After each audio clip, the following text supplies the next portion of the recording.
the email offline. We are from St. Francis College for Women, Begumpet, Hyderabad. And we are here today in 2 locations. We are combinedly listening to you and we welcome you, ma'am. A very important webinar. We are looking at getting inputs from you from a college belonging to a state which is the first one to be implementing NEP. Well, the buzzword in the corridors of the colleges and universities is NEP, the National Education Policy 2020.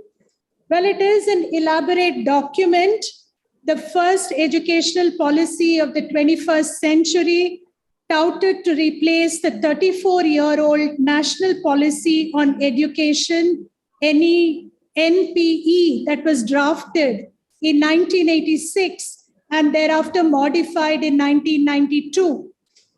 Well, as institutions of higher education, doing what we are doing for more than half a century now, the ideas that are conceived by the policy, we welcome. We are happy that there will be a structured effort to enhance the education system. Well, the emphasis on education being multidisciplinary, holistic, with creative combination of subjects, with flexible entry and exit, supported by an overhaul of the regulatory system of higher education, we could not have asked for more. The NEP can be successful only when its recommendations are implemented well. Having gone past the policy sensitization phase, the need of the hour now is to strategize and create a roadmap for its implementation. Well, in this endeavor, we are looking forward to getting inputs from institutions that have taken the plunge under the guidance of their respective state governments and universities. Well, one such college is your college, ma'am, Mount Carmel College, Autonomous, Bengaluru. I extend a very warm welcome to you, Dr. Suma Singh from MCC Bengaluru, who has kindly accepted our request to take us through the implementation process of NEP at MCC. Dr. Suma Singh, Associate Professor and Dean of Humanities at Mount Carmel College, Autonomous, Bangalore. Dr. Suma Singh has 25 years of teaching experience with a PhD in economics from Mysore University. She also had a brief stint as a Karnataka Administrative Officer, Government of Karnataka. An active blogger, she is guiding 5 PhD students. Her areas of interest are economic policy and political economy. So thank you, Dr. Suma, once again for accepting our request. Over to you now. Thank you, Malika. Good morning, Sister Sandra, Malika, and all the colleagues out there. As Malika rightly pointed out, Karnataka being one of the first states in India to go ahead and implement the national education policy, there has been a lot of learning, relearning for us at Mount Carmel College. I'm here to just share our experience with you. I will just run you through what we think are the main features of the NEP which have been applicable in the case of Karnataka, and then move on to talk about the kind of program matrix which the Karnataka State Higher Education Council gave us and which we have gone ahead in implementing. Just a second, please. So as you all are aware, as Malika also made a reference to this, after 34 years, we are looking at a national education policy which is bound to change the higher education landscape. From what was supposed to be a teacher-centric education system, we are going to be moving towards a student-centric education system with the emphasis on multidisciplinary holistic education. There has been a great deal of talk about how our education system promoted rote learning, promoted it did not give an opportunity for the students to actually think why, but that is going to change with NEP, because NEP gives a lot of emphasis on conceptual learning, creativity, and critical thinking. And also the NEP, as most of you are aware of, gives a lot of emphasis on going back and connecting with India in terms of building that pride among the student community about our culture and heritage. So there's a great deal of emphasis on language, ethics, human and constitutional values. Now, when we were in Karnataka, when we went through a series of workshops with our Higher Education Council, they kept emphasizing on the fact that how this NEP document is going to bring about a major change in the system, because we are now heading towards from single discipline colleges to multidisciplinary colleges. I saw your website, you are a multidisciplinary college like us, so you already fit the bill. We are also looking at ensuring that there will be greater freedom in terms of how faculties could design their programs, how institutions could run their programs, and even do assessments. Of course, there's going to be a thorough revamping of the curriculum, the pedagogy of teaching. There's been a lot of talk about that and how we need to move away from the good old lecture method and adopt to the new emerging pedagogy of teaching. Our assessment system is going to change, because again here the emphasis is on not ensuring that there is an end semester exam which just based on memory. We are now looking at a continuous assessment system and also building a very, very elaborate student ecosystem. I'm sure you've all heard of NRF, so I'm not going to talk about it.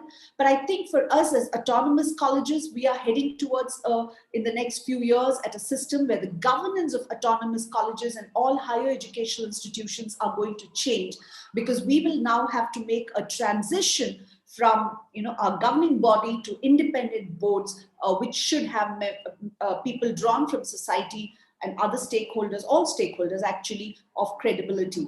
The government through the NEP, even in Karnataka when it was implementing, kept telling us, look, we abide with the spirit of NEP, so there is going to be regulation, but this is going to be light but tight regulation. That is, of course, subject to debate, because we've had lots of difference of opinion regarding this with the council.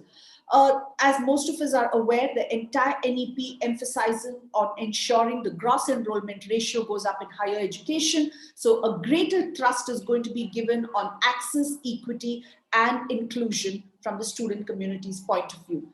I think for us as educational institutions, the first emphasis would be on what happens to the institutional structures itself. We do know that there are going to be 3 types of institutions now: the research-intensive universities, the teaching-intensive universities, and autonomous colleges like ours, which probably will make the first transition to becoming a degree-awarding college. And then, of course, you make a choice whether you want to be a teaching-intensive university or a research-intensive university. The policy document also speaks about ensuring that this compartmentalization that they are proposing of 3 types of institutions is not watertight. You have a freedom to move from any one type of institution to the other. There is going to be a thrust in the coming years or decades, probably, of the affiliation system completely ending. India is probably one of the few countries, it's a British legacy for us, which has this affiliation system. But now the NEP talks about phasing out of this affiliation system. And of course, the single stream higher education institutions, you have colleges which are exclusively commerce colleges or law colleges. All those will need to be phased out in the coming years.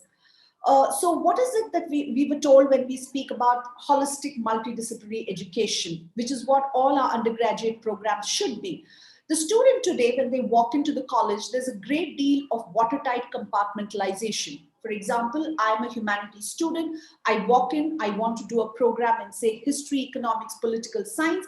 I get restricted to that. But the NEP now says, no, the student needs to cut across disciplines. So the student will now be pursuing programs in literature, music, art, applied sciences, data analytics, anything. So a student today need not go with set combinations anymore. They will have a much wider choice, or what could be called as a cafeteria-based approach. There's going to be a lot of emphasis on project works. Your community-based activities are going to get graded and credits can be earned for that. Of course, we are looking at a complete restructuring of the CBCS pattern itself. The academic bank of credit is something that has been spoken about a lot. We do know that the MHRD has rolled it out already. So colleges in Karnataka will probably be the first one to enroll with the academic bank of credit. I'll talk about that later on. We do know that there is a proposal to have a 3-year or a 4-year UG program with multiple entry and exit option, which is where the academic bank of credit becomes critical. So today, a student has the freedom of choice to decide whether they want to complete the program with you for 3 years or 4 years, or the student even has a freedom to leave the course at the end of the 1 year and walk away with a certificate. The reason why there has been a lot of emphasis on moving towards a 4-year degree program is to bring in the research component. So your fourth year of your degree program is going to be exclusively a program with research. So you're looking at rigorous research program which a student can pursue, which will make them automatically eligible for a PhD program also. Given the overall thrust about how education needs to connect greatly with industry, education also needs to build on the startup culture in campus. NEP document gives a lot of emphasis on setting up of incubation centers, industry academic linkages, and also pursuing interdisciplinary research. Now, this is the progression map that NEP lays, and this is exactly what Karnataka is also proposing to do. So I, as a student, if I enroll in St. Francis College, whenever you're introducing your NEP, at the end of the first year, when I get my minimum number of credits required, I have the freedom to leave the program and I will be awarded a certificate. If I decide to stay back in your college and continue with the second year, at the end of the second year, I can quit the program and I get my diploma. So this is where the academic bank of credit becomes important, because the credits that I have got from my first semester and second semester make me eligible for a certificate. The credits that I accumulate from the first 4 semesters make me eligible for a diploma. I decide to stay back and pursue my third year, and the 5th and the 6th semester make me eligible for a degree certificate in, say, economics. If I decide to stay back and go ahead with the 4th year where I pursue fully a particular single subject, let's say economics, I will be awarded the honors degree. Now, the 4th year degree enables me to go directly into a 1-year PG program, which is going to be the 5th year of my studies. Now, this is the roadmap that we have followed in Karnataka. So I, as a student, I can enroll, I can complete my 3-year degree program, take the exit option. What do I do at the exit option here? I can go ahead and enroll for a 2-year postgraduate program. Please note, at the end of the first year of my PG program, I have the option of leaving the program and I would be awarded a PG diploma. But if I decide to stay back in the college after the 3rd year and move on to the 4th year, which is really going to be an honors degree, which I'm going to get awarded, and this honors degree, if it has a research component, will make me eligible for a direct admission to a PhD program, or I can go ahead and complete my postgraduate program, which will now be just a 1-year program. So this is the progression map that we have given our students today in Karnataka. Join the undergraduate program. Technically, your undergraduate program is now going to make a transition from a 3-year to a 4-year program. But if the student decides to leave the program at the end of 3 years, they will just be awarded by the parent university a degree certificate. That degree certificate makes the student eligible for a 2-year PG program, or the student stays back and completes the 4-year UG, which will be an honors degree. And that honors degree will make the student again eligible for a postgraduate program, which will be just of a 1-year duration. Or if the student has a credible research project that they have done in the 4th year undergraduation, they automatically become eligible for a PhD program. There's been a lot of talk of the academic bank of credit, which is where there is a need for a certain amount of uniformity pan-India.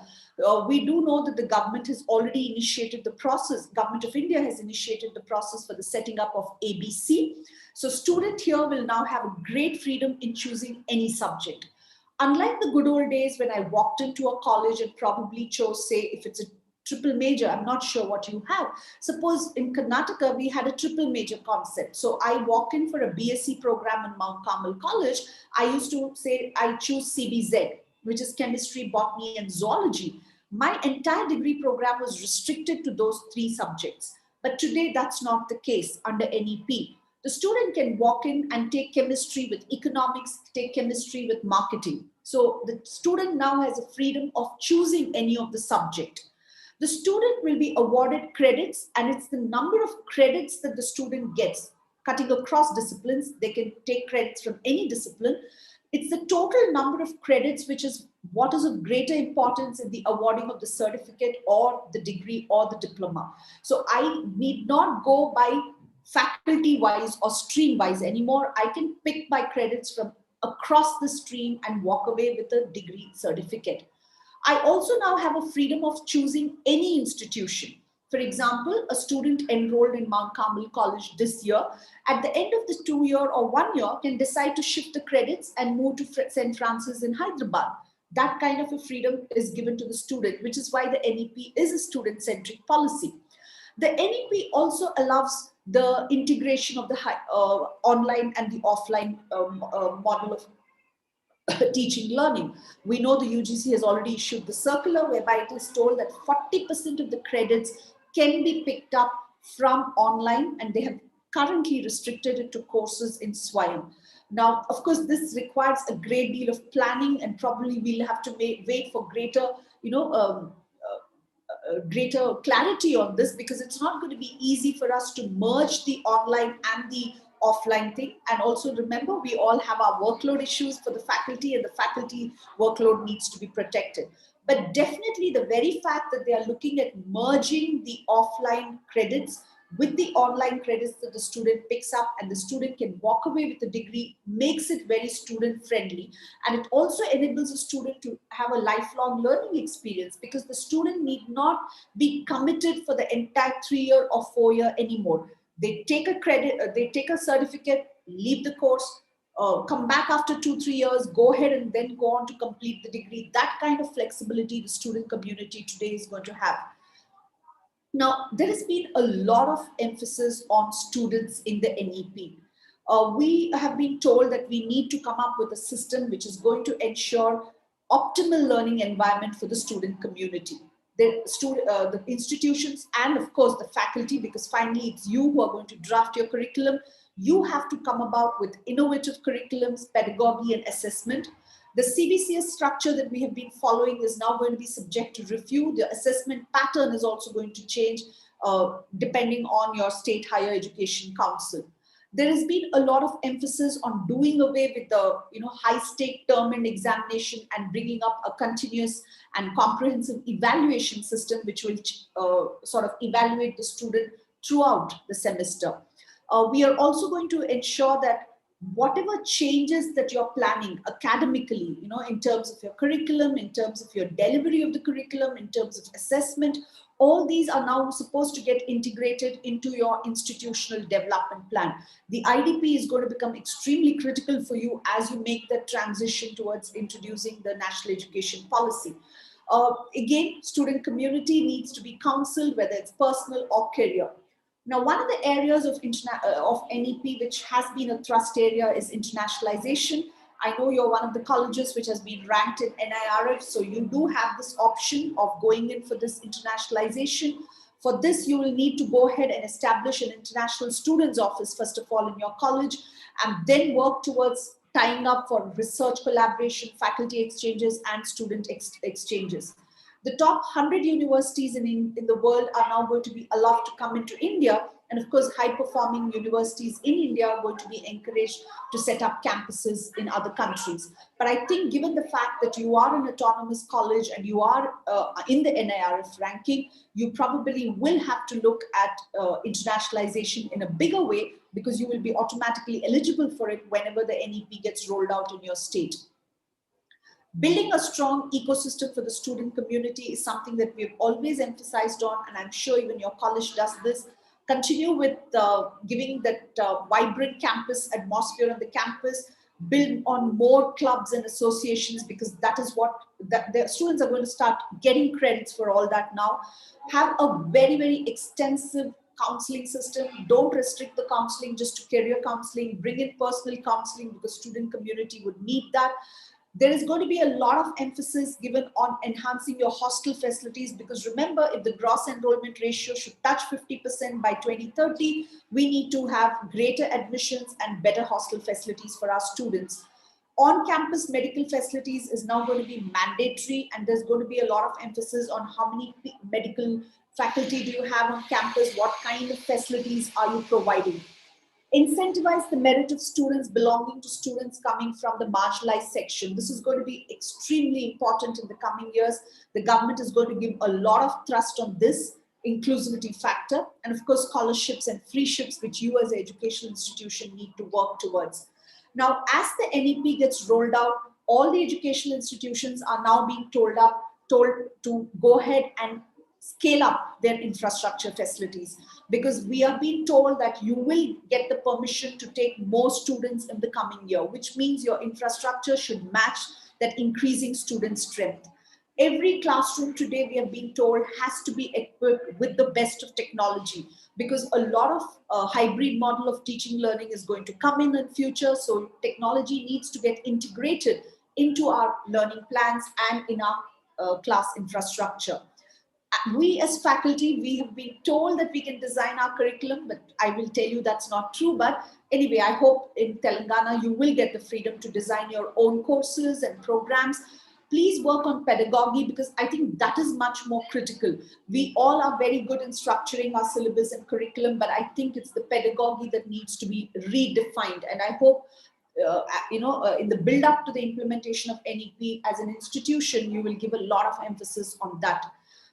Regarding faculty recruitment, I don't want to touch on this, but the NEP does talk about the fact that you need to bring in a much more independent, transparent processes when it comes to recruitment of faculty. But I'm sure most of you are aware of that particular feature. This is again something that I would like to skip. That's the equity and inclusion, as to how there is going to be a great emphasis on building an ecosystem which is going to support children coming from the socially and economically disadvantaged and marginalized section of your society. I'm sure as an institution, you're all doing this, but probably you will need to put it down, put it down in black and white, and think and plan ahead in terms of how would you reach out to a much larger section of the community.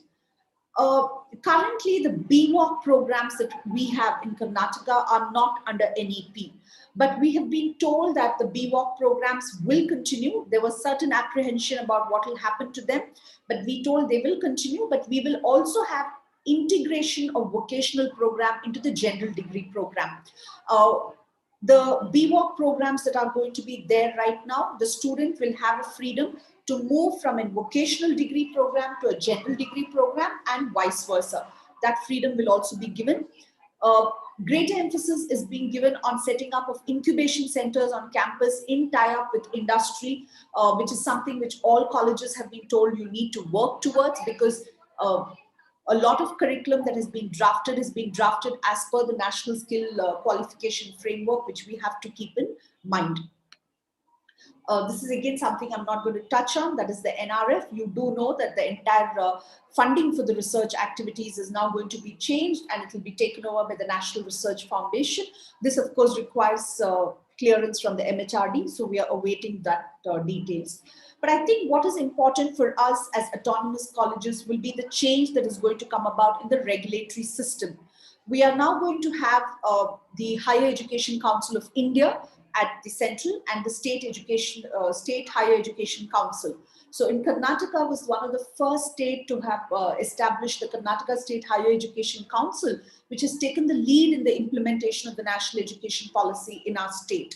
But what are the proposed changes in the regulatory framework? We are now going to have the National Higher Education Regulatory Council, which will act as the single independent body for regulating entire higher education. NAAC, our National Accreditation and Assessment Council, will now make a transition to NEC, that's the National Accreditation Council, and the accreditation process is going to be changing. I'm sure most of you have realized they've asked us for feedback. NAAC has taken feedback on this based on the NEP document. So in all likelihood, in the coming years, NAAC is going to go to become NEC, and our accreditation process is also going to become much more transparent with a greater emphasis on public disclosures by the higher educational institution. The UGC is now going to give way to a Higher Education Grants Council, which will be mainly responsible for the funding and financing activities. And then, of course, you will have the General Education Council, which is already working in Central, which is now going to come up with all the graduate attributes because the emphasis is on program outcomes. And we are also going to have the National Higher Education Qualification Framework, which will be laid down by the General Education Council. With regard to the measures taken to curbing the commercialization, I think, as I told you, there is going to be a greater emphasis on transparency in all matters of functioning of the higher educational institutions, including the fees. We are now supposed to put our fee details in public domain. Whatever surplus the institution is earning, it is expected to put it back into the education sector. There is going to be a complete emphasis on auditing and disclosure. As HEIs are now, most of our HEIs are non-for-profit entities. Under the National Accreditation Council, emphasis will be given on these public disclosures. So we as an institution have to learn to make a transition in terms of the way we are keeping our records, financial records in particular, ensuring that these are in the public domain because they're going to become important even from the point of view of our accreditation. As I already made a mention, all our fees and charges that we are levying has to be out there in the open, and no arbitrary increases in the fees and charges will be allowed during the period of enrollment. So if I have enrolled in 2021, my fees will have to be the same for the next 3 years or 4 years. The institution cannot just arbitrarily increase the fees, is what has been told. Coming to the governance and leadership of the higher educational institutions, we all now are going to become independent, self-governing institutions in the next 15 years. We do have, as autonomous colleges, I'm sure you're aware, we have our academic councils, our governing body, but this is going to give way for the board of governors. We are going to have appropriate accreditation of the board of governors because you need to bring in people of credibility, people drawn from different segments of society. That has been the emphasis in the constitution of the board of governors.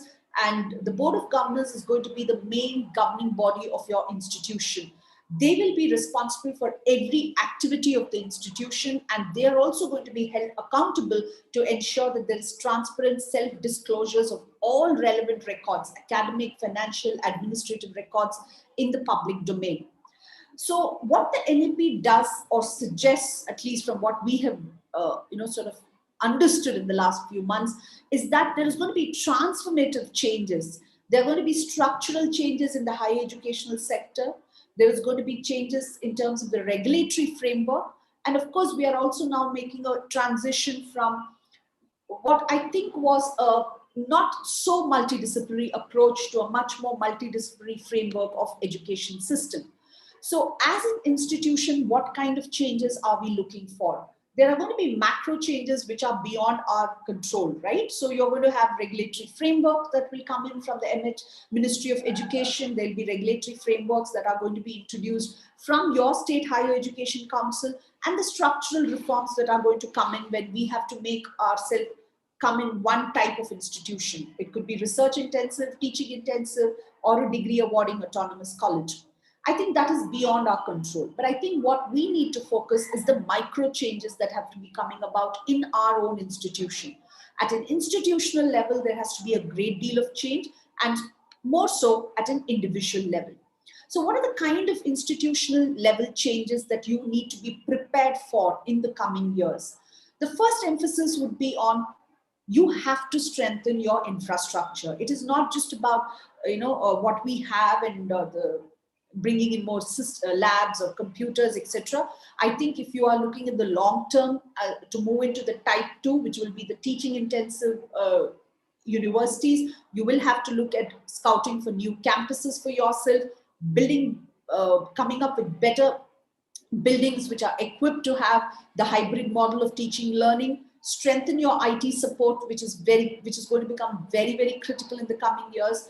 Ensure that your admission policy reaches out to the segment of the society which is probably first generation learners, because remember, the Sarva Shishya Abhiyan and the RTE has ensured that our school enrollment ratios have gone up tremendously. So now it's up to us in the higher education to take the enrollment ratios high. So emphasis should be on equity and access.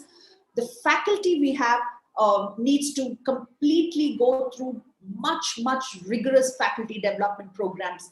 Given the fact that we today have very limited refresher courses and orientation programs, I think is at an institutional level, we should make a concrete effort to draw up to draw up a calendar for faculty training. Faculty training today should not just be specific to a subject, because I think we as teachers today need to look at a multidisciplinary approach even when we are teaching a subject like, say, economics or marketing or accountancy, whatever you may be teaching. And of course, our curriculum should have that holistic multidisciplinary approach. That is what an institution needs to do. But I think we as faculty at an individual level, for us, I mean, this is something that we've been talking about in college. The first thing we need to do is the change in mindset. We have to realize that it's up to us how successful the NEP could be. If we are going to continue in the same manner we were handling our classes, handling our syllabus formulation, our assessment patterns, the NEP is going to be of no use. It's going to die from day one, because the success of NEP depends upon how much we are willing to learn, acquire new skills, because that is going to become critical now, and how we are going to execute it in our classes. And it's also important that the faculty now looks at collaborating. Why don't you actually, NEP talks about this, like you as a faculty in Francis can come to Mount Carmel and teach for a semester and vice versa. So such kind of collaborations probably need to be built, because there may be excellent faculty in your college whom we would love to host for a semester or a few weeks. So in individual level, I think there is a need for a sea change in each one of us, and we have to upgrade our skills, because we cannot go back to our classrooms the way we've done all these years. If at all, NEP has to make a difference to the student community.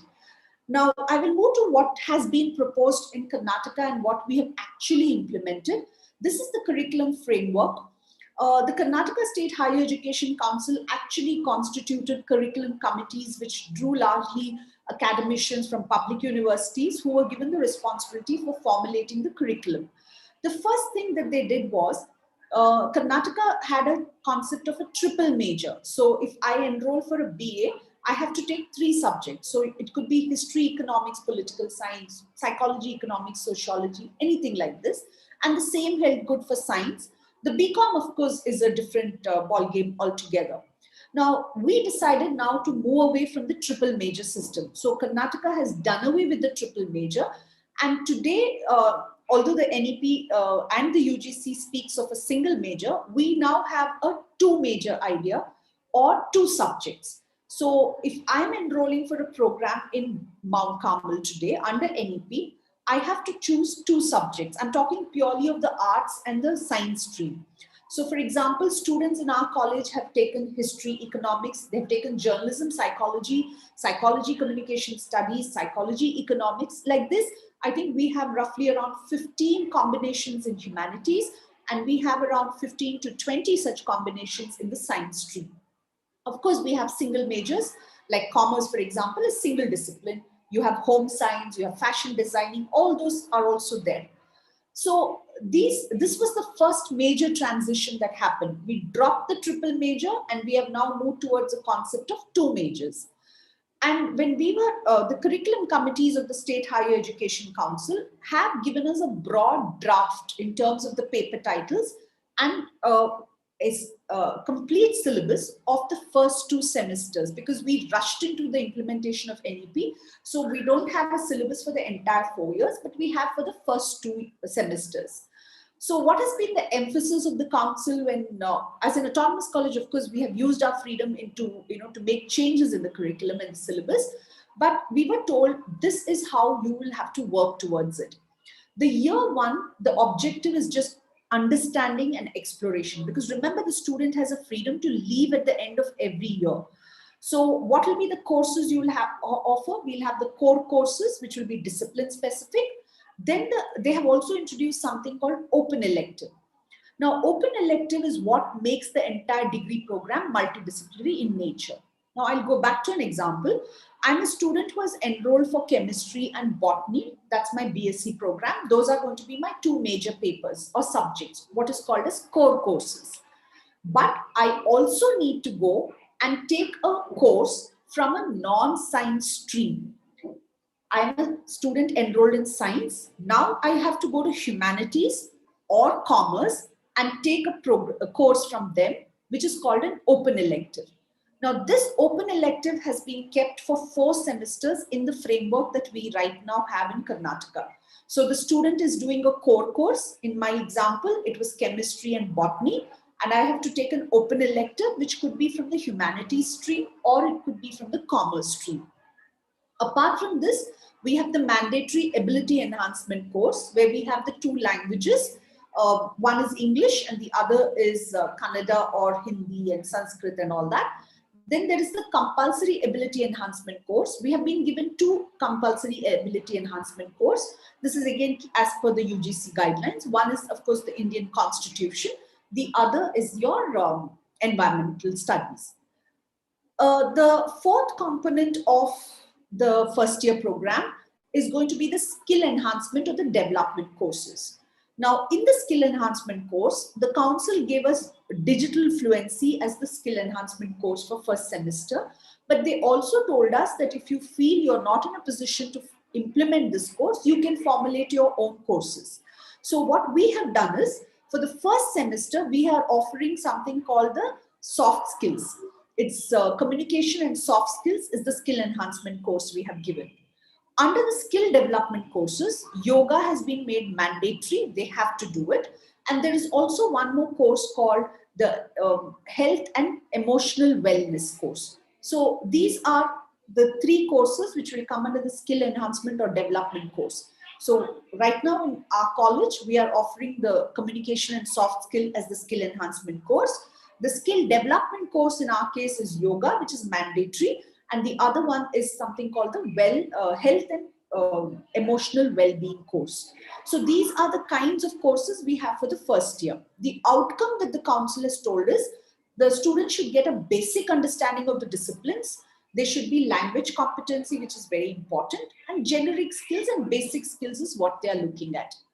The year 2 is when there is going to be a greater focus and immersion of the student in the discipline course papers that they have taken. So my core courses continue. I continue to do the open elective. I will have my ability enhancement courses, which will continue to be language in the compulsory one. I'll have the skill enhancement course, but now they have introduced the extracurricular activities. The student now is going to be awarded credits for taking part in co-curricular activities. It could be cultural, it could be NSS, NCC, community development. All those are now going to fetch the student some additional credit.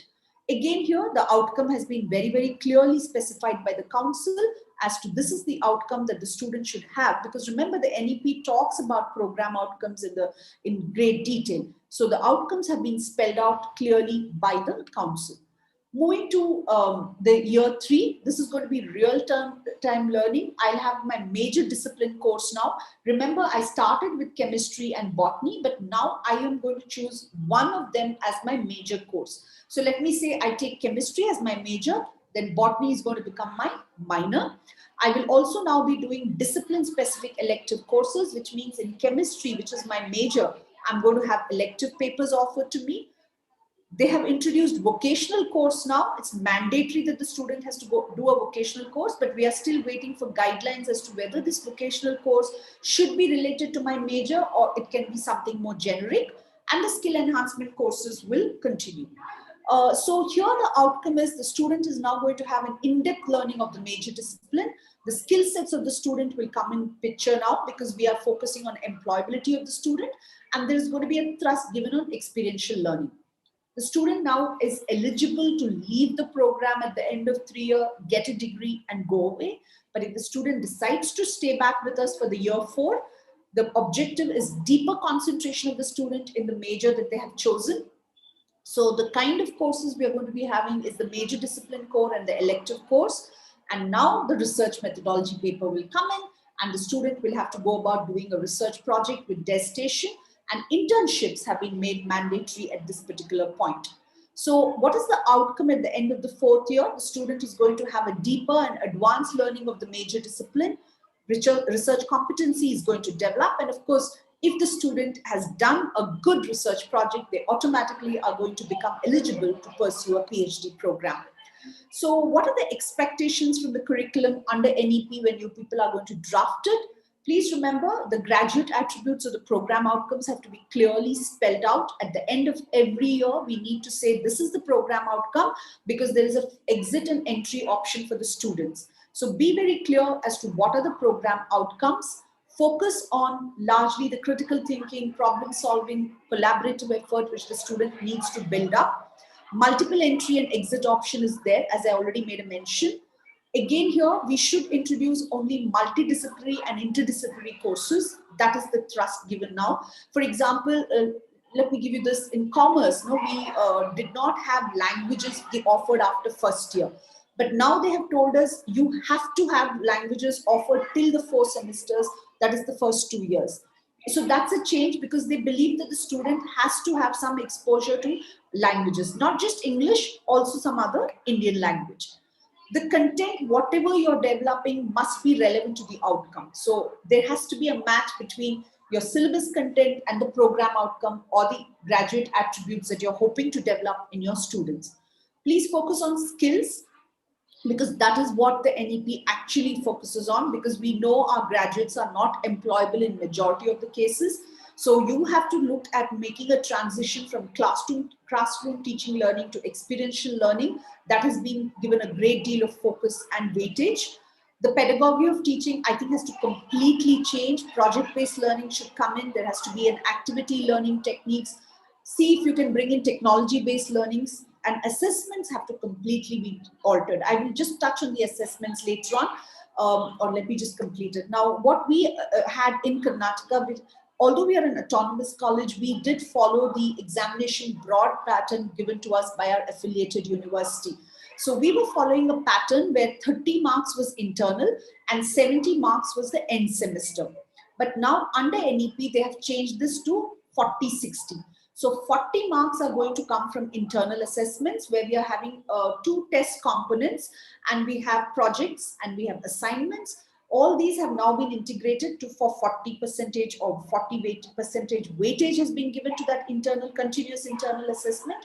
And the end semester examination has been now reduced to only 60% weightage.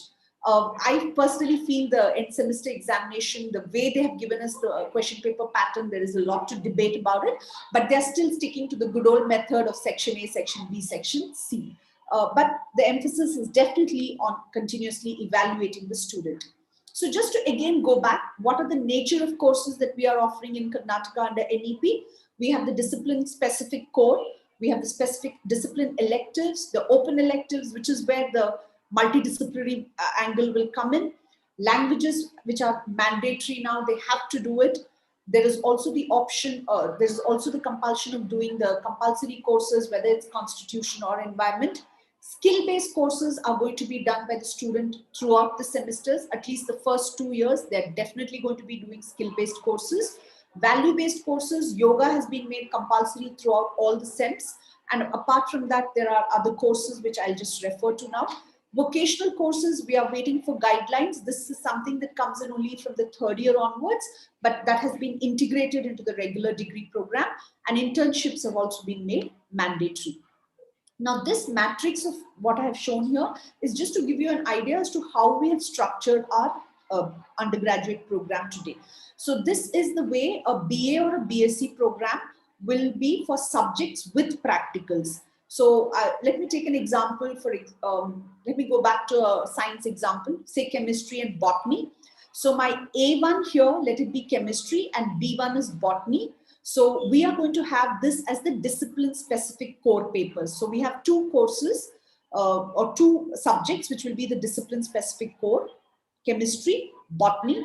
The 4 credits here, it's 4 plus 2 credits. So this 4 credits come from the 4 hours of theory. The 2 credits here comes from 4 hours of lab. So that's why the student is going to get 6 credits per subject. The open elective, which is what the student will now go and pursue from across the discipline, will fetch the student 3 credits. As I made a mention, we have L1, L2. L1 could be general English, L2 would be some Indian language, and then we have the environment science here. We have health, wellness, yoga. Then we have the skill enhancement courses, and these are activities. This could be NCC, NSS, cultural activities. Now, if you look at the first SEM, it ends up with 25 credits. Second SEM also, they have winded up with 25 credits. So the student needs that 50 credits to finish the first year and move out with a certificate, if at all they decide to leave. If the student continues with us in the 3rd and the 4th semester, the same pattern continues. We have also now got physical education as one of the components. This could be yoga, or if the student is taking part in some sports activities, the student will get a credit of 1. Now, what I have put in the brackets are all credits. You can equate 1 credit, 1 theory class to 1 credit, and of course 2 hours of practical to 1 credit, which I'm sure is the same with you. So at the end of the second year, again, I'm walking away with 50 credits. So I have completed now 50 plus 50, 100 credits, and I could leave the program with a diploma now. But if I stay back for the 3rd year, that is the 5th and 6th semesters, now you see there is a change. Earlier, I had taken chemistry and botany. Now I'm going to major in chemistry. So I'll have 2 papers of chemistry and just 1 paper of botany. Now the vocational course will come in. We are waiting for directions regarding this. We are not aware exactly what they mean by this. The student will continue to do a skill enhancement course, and they will continue to get their additional credits in physical education, yoga, or any other activities which could be co-curricular, NSS, NCC, and all that. That gives them a total credit of 22. In the 6th semester, the same pattern continues with the discipline-specific core, but now you will do your vocational course too, and now the student will be going for internship, where they're going to get 2 credits. Skill enhancement course continues, and the development courses will also continue, giving the students 24 credits. So I have 22 plus 24, that is 46 credits, which I'm going to earn in the 3rd year, and I can leave the program now and I can get my degree certificate. But if the student decides to stay back with us, they are moving with us into the 4th year. The 4th year is what will give the student the honors degree. So now remember, I have taken chemistry as my major. So I will be doing 3 courses or 3 papers in my discipline-specific core chemistry. I will now no longer have open elective. I drop open elective after 2nd year actually.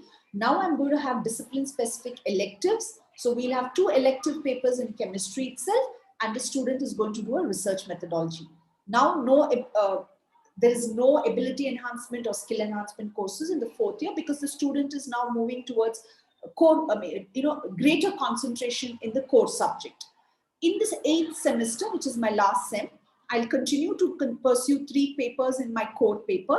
I will now have a discipline-specific elective, and I will do a research project. But the council has also given the freedom to students who don't want to do a research project to take 2 additional elective papers or an internship. So that is up to the student. Maybe all students are not interested in research, in which case the college can offer 2 more additional papers and internships. And this is totaling up to 42 credits. And if I complete my 4th year, get those 42 credits, I will get an honors degree in chemistry. So this is what happens with practical. This is for subjects without practical. In Karnataka, this model is followed. I need to tell you, the disclaimer is it's not necessary that your state would do the same, but this is what has been implemented in Karnataka. So if I take 2 subjects without practical, let me say history and economics. Let's say A1 is history, B1 is economics. So I'll have 2 papers in history and 2 papers in economics. The rest I'm not going to go through because they're the same. I continue with this till my 4 semesters. In the 5th semester, the student decides to major in history. So they will have 2 papers in history and just 1 paper in economics. And in the 4th year, if the student decides to stay back and pursue an honors in history, they will be doing only history related papers in the discipline specific and in the discipline specific elective also. So what has been the roadmap for NEP at Mount Carmel? First of all, the management constituted an NEP committee which was headed by our principal, and we had a core team which was constituted, which would interact regularly with the Karnataka State Higher Education Council. We actually went on to talk to them in great detail because we were an autonomous college and we did not want an infringement of our academic autonomy. So they did assure us that you will continue to have the freedom, but please follow the broad program matrix, because they were very particular that the credits that we have should match with what the council has given. So that is something that we ensured. We've also been regular participants in all the workshops conducted by our parent university, which is the Bengaluru City University. Once we had a clarity as to what the council was telling us, we have conducted series of workshops among our faculty to just familiarize them with the program matrix. Like, I can't tell you, the council actually came up with multiple program matrix. I just showed you two. I think we at least have 10 program matrix catering to different programs. So our faculty need to get familiarized with all of them. Our admission was completed in the month of July for the 2021 batch, and they were taken before the NEP got implemented. Now, once the NEP got implemented, the transition had to be made. Students had taken triple major. We now had to convince them to move from triple major to 2 major. So we had a lot of workshops only for parents and students. Of course, this was on the online mode, but we familiarized them with the way the program had undergone a change and what is the kind of freedom of choice that the student now had under NEP. But I think most important, which is what I think I would tell sister, I think it's very important now that you constitute a committee for the IDP, because NEP talks about institutional development plan. We are all, as autonomous colleges, going to make a transition to degree awarding college now immediately as soon as the guidelines are issued by the UGC. And later on, of course, we would be ambitious enough to make a transition to a university. And if at all you have to ensure this transition happens smoothly, the institutional development plan or IDP becomes very, very critical. So at our college, we have constituted the IDP committee, which has done the first draft. And this draft, of course, needs to be approved by the management. And once the management gives the approval, we are hoping to flesh out the draft. And that is what we will keep in mind as soon as the NEP gets, greater clarity is there with regard to NEP. Because I think for us, the problem was, yes, it's nice to know Karnataka is the first state to implement NEP, but I would have personally preferred it if the policy had been implemented clearly from the center, because we don't know how the UGC and the Higher Education Council at the central is going to come up with the program matrix and what kind of changes we will have to make next year based on what the central government or the General Education Council has to tell us. So this has been the roadmap for NEP at Mount Carmel. It has been very difficult for us because we were all prepared to start our programs for academic session, and suddenly we were told, no, it's not possible. You have to put everything on hold. And the curriculum, Board of Studies had to meet again, bring about changes as per what the curriculum committees had given us. A lot of departments went by with what the curriculum committees of the State Higher Education Council gave in terms of the syllabus. But some of the departments felt, no, we don't want to follow exactly what they have given us. We want to be different because that is what autonomy means. And they have also done that. But we have maintained the credits that have been given to us by the council for every program. We are matching that completely. And even with regard to the assessment and evaluation, we are going by with what they have given us, although we would have loved to experiment. But given the fact that this is the first year and the students today are, we have to be very careful with the academic credit, bank of credit. We thought, let's go with the assessment pattern given to us by the council and maybe improvise and innovate on it in the coming years. So Malika, I'm so sorry, but I had to really rush through given the time constraint and the delay that we had, but I'm open to questions. If any questions are there, please do. Yes, thank you so much, ma'am. Not at all. It was a pleasure to be going through the implementation framework that you had, and it kind of puts us in a spot now where we'll have to look at the groundwork and the kind of groundwork that is, needed. We'll have to pull up to meet the requirements for sure. We have here our principal, Dr. Sister Sandra Otter, who will just want to tell a word to you. Sure, please. Thank you, sister, for having me, first of all. I could have gone on and on, but given the time constraint, I had to really rush through. And I hope it has made a difference. Thank you, Dr. Suma. It was really nice listening to you. There's so much of clarity in your presentation. When I approached Sister Arpana, your name was the first she referred to, and you have done really a good job. We are very grateful to you. We have a long way to go because we have not yet started in our state. We are just getting something to know about NEP. But I think as Karnataka state higher education has taken up the lead, maybe our state also will take lead. But in the meantime, we thought we would familiarize ourselves with this process. Thank you again. Most welcome, sister. Sister, everything really depends on the State Higher Education Council, because in Karnataka also they have taken the lead, whether it's in terms of the curriculum, the assessment pattern, everything has come from the council. And of course, this has upset the autonomous colleges like us because we feel they're infringing on our academic freedom. But I think their emphasis is on uniformity is largely because of the entry and exit option that the students have today. That's why they are insisting that there should be certain amount of uniformity across colleges, whether it is autonomous or non-autonomous. Thank you, sister, for this opportunity, and all the best to Francis College. And I'm sure, given the track record that you have, you will be smooth sailing when it comes to implementation of NEP. All the best, sister. Yeah, thank you. I think our staff have a few questions to pose. Sure, sure. Yeah. Firstly, I would ask, there's autonomous colleges and affiliated colleges. Do they follow the same pattern? Sister, when it comes to the total number of credits, we were very clearly told we have to abide with it. There has been a huge debate about whether we should just follow their curriculum. A lot of autonomous colleges have played safe and they are following the curriculum of the council. In my college also, many departments have done that, but we've also had equal number of departments in my college which have said that the curriculum given to us by the council is not up to the mark. Why should we dilute our curriculum, which was really good? So they have continued to follow their own curriculum, but in terms of the total number of hours, the credits, it's the same. That's right. We have a question, ma'am. Yeah. Please introduce yourself. Good morning, ma'am. Good morning. Thanks for the wonderful insights provided by you.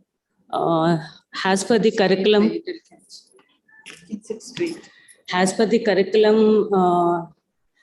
it is common policy which was being specified for all the students across the country, irrespective of, as per my understanding, whether it's autonomous or whatever. So there is a clear-cut picture of the curriculum design and the program and progression for the UGs and promotion to the PGs. My question was related to the faculty, because nowadays research is part of and it has become inclined in our teaching learning process. Do this framework specify any policy related to how much of emphasis we have to do on research, and any specific categorization of how many hours to be involved into the research, how many hours to be involved into the teaching learning process? Any specific framework or common guidelines which can be standardized across the country in this policy? Okay, ma'am, to be very... And one more thing is regarding the other point related to the provision periods and the regulatory schemes for the faculty. Is it institutional level or any specific guidelines related to the faculty in the organizations also? Okay, ma'am, you were absolutely bang on when you said that there is a need for a common curriculum across the country, because the student today has the freedom to move from one state to another state, one university to another. I think that's where a lot of us felt that Karnataka should have waited for this 1 year, waited for a common guidelines to be issued by the Ministry of Education and UGC and then implemented. But of course, education being in the state list, the state has a freedom to do it. Regarding about the faculty, ma'am, the NEP actually does not really talk in terms of There are 2-3 points that the NEP highlights. One is regarding the recruitment process, which they emphasize should be very fair, transparent, and open. There has a lot of emphasis given on how the faculty should be encouraged to upgrade their skills. So it's the institutions should enable or provide the kind of environment where the faculty can go ahead and pick up additional skills and all that. Regarding the research thing, I think today all of us have been pushed into it because we are expected to do it.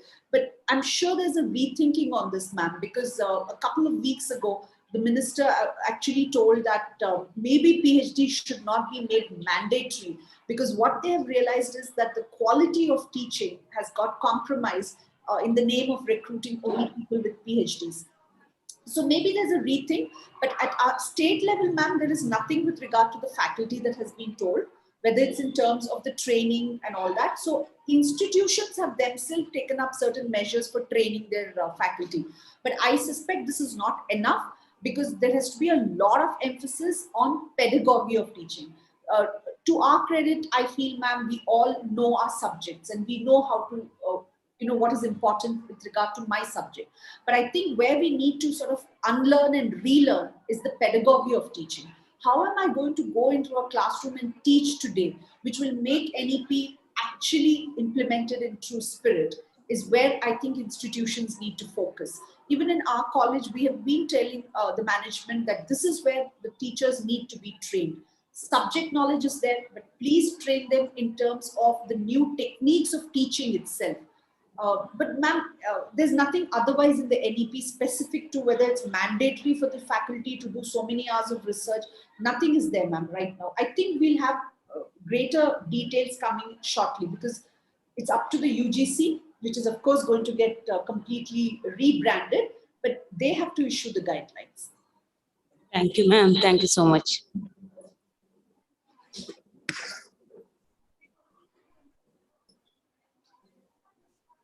Malika, so are we done?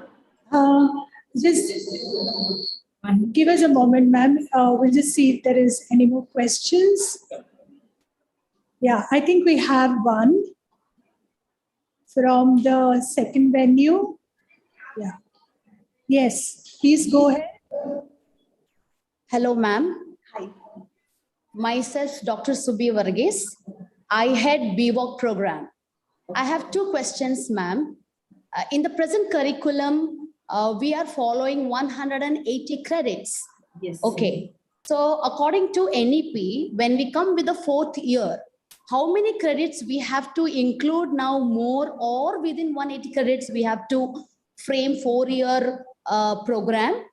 And the next question is, when the other student joins BWalk program, according to NEP, they won't follow NSQF levels, whereas BWalk students, they follow NSQF. So how are we going to fill the gap of the other student who would join BWalk or vocation course in the second year? Dr. Varghese, to be very honest, I have no answer to this. Even in Karnataka, the BWalk has not been brought under NEP. BEd programs and BWalk programs, they have not touched for this year. They are hoping to bring them under NEP next year.